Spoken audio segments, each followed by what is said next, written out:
Olá, pessoal, bem-vindos ao quadro. Na aula anterior, nós começamos a estudar as propriedades dos espelhos esféricos de Gauss e vimos como alguns raios específicos se comportam. Os raios paralelos incidem sobre o espelho e refletem em direção ao foco do espelho. Os raios que incidem numa direção que passa pelo foco são refletidos paralelos ao eixo principal. E os raios que incidem numa direção que passa pelo centro de curvatura do espelho também são refletidos na mesma direção, a direção que passa pelo centro de curvatura do espelho. Neste último caso, nós vamos estudar o raio de luz que incide na direção do vértice do espelho. Neste caso, o raio será refletido mantendo uma simetria com o raio de luz incidente em relação ao eixo principal. Isso significa que o ângulo de incidência será igual ao ângulo de reflexão. Essa característica é válida tanto para os espelhos côncavos quanto para os espelhos convexos.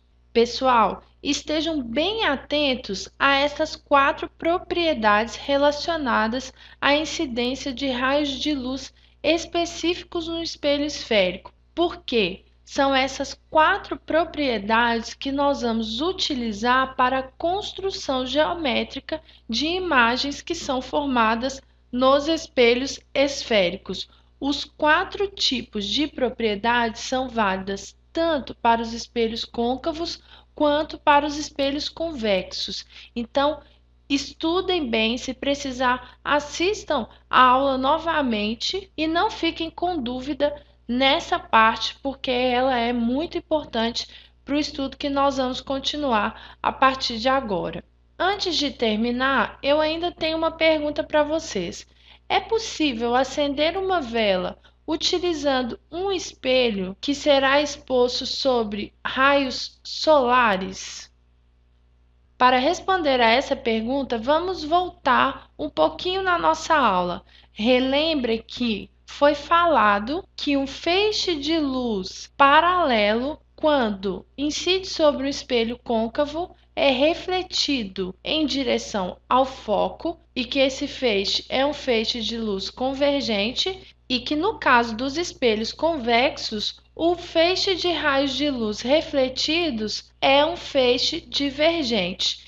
Para que a vela se acenda, deve haver em um ponto, que é o pavio da vela, um acúmulo de energia, que no nosso exemplo será a energia solar. Para que haja acúmulo de energia solar, deve haver um ponto de interseção de raios solares, que será possível somente se nós utilizarmos o espelho côncavo, uma vez que somente no espelho côncavo há convergência dos raios de luz. Então, a nossa primeira resposta em relação ao tipo de espelho que será utilizado é espelho côncavo. Agora, em qual desses pontos principais eu devo localizar a vela?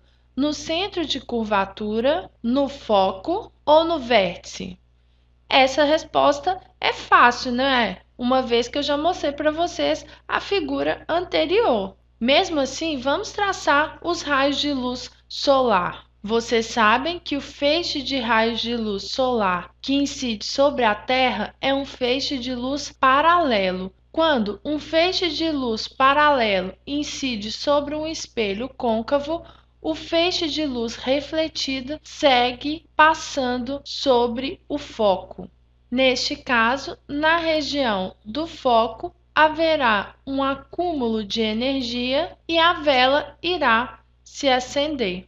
Espero que vocês tenham gostado da nossa aula e vamos seguir agora para a construção geométrica de imagens. Um grande abraço e bons estudos!